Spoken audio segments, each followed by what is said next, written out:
The huge Extra Life bonuses are live in EQ and EQ2 right now. And want to get this meat beast in EverQuest and how you can be in 2 guilds at the same time in EQ2. From the EverQuest show, I'm Fading. Here's a look at what's happening this week in EverQuest. This is a huge news week for the EverQuest franchise. Tons of events, some great updates, and still seeing some new features appearing in beta and test. So here is everything that you need to know for this very, very busy week. And of course, the biggest news for most of you is going to be that the Community Extra Life incentives are now live in both games right now. These are some of the biggest XP, loot, and rare bonuses that happen all year, and they're only going to be around for about a week until November 19th, and that's been extended 1 day because of the patch. More on that coming up in just a moment. But thanks to all of your donations, the community unlocked this tier of community incentives. Darkpaw Games raised around $100,000 for the Extra Life charity event, which benefits Children's Hospital. But here's the thing, while the community incentives have been tallied, and that's why we have the bonus XP, you can still donate all the way through the end of the year to get those individual incentives. Now, there is a patch on Wednesday, November 12th, which is why the Extra Life bonuses were extended an extra day to the 19th. And stick around to the end of this news updates for our top 10 list of things to do during the Extra Life bonuses. But that scheduled patch has some very interesting new features. First, there's a new item tag called Cash Loot that's going into the game. The tag will be placed on items that have no other purpose but to be sold for plat. And vendors will have a button for selling all the cash loot items. It's a nice way to increase that efficiency of your playtime, especially while the bonus is happening. But keep in mind, the system has just launched and we've already noticed some items that may be tagged incorrectly, so buyer beware. Also scheduled in the patch, but we'll see if it makes the final cut by patch time, is something called loot locking. Now, by shift right-clicking, it allows you to lock an inventory item in place, keeping it from being accidentally moved or sold, especially when you're using that sell all cash loot items function.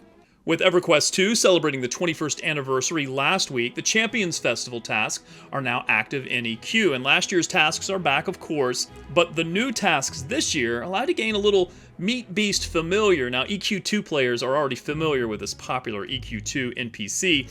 All you've got to do is head to Gorukar Mesa, grab the Nadaria's Landing instance, complete a few tasks, and then you get your familiar reward. I managed to do this within a couple of hours one afternoon. But watch out for Holly Windstalker, and don't worry, no faction hits in the instance for killing her over and over and over again. And the 21st anniversary celebrations continue in EQ2 as well with the Heroes Festival. Now, all of the previous content has returned, including the Mischieva play actors and their patchwork puppets, and there are some new items this year on the housing item and appearance gear merchants. We also got an update on guild coalitions, more information about how that's going to work. So this is brand new to EQ2, it's currently in beta, and it's expected to launch with the Rage of Cthulhu in December. While maintaining your current guild, you can access 1 coalition guild per toon.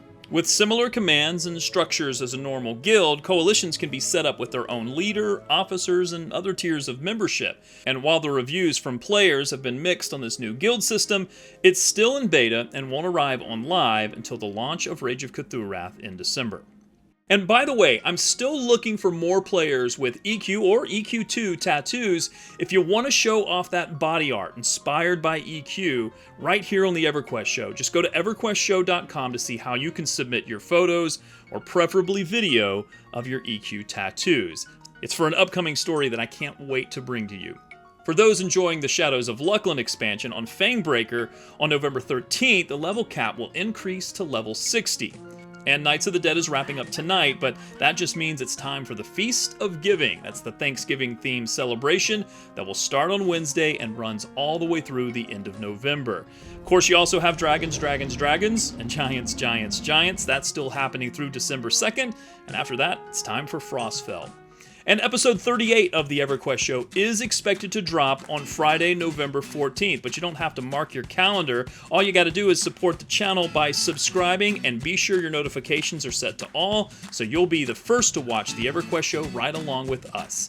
Thank you so much for watching. Happy questing. Enjoy that bonus XP, and I'll see you in Norath. Oh, and here's that top 10 list of things I recommend you do in the game while the bonuses are active in the coming week.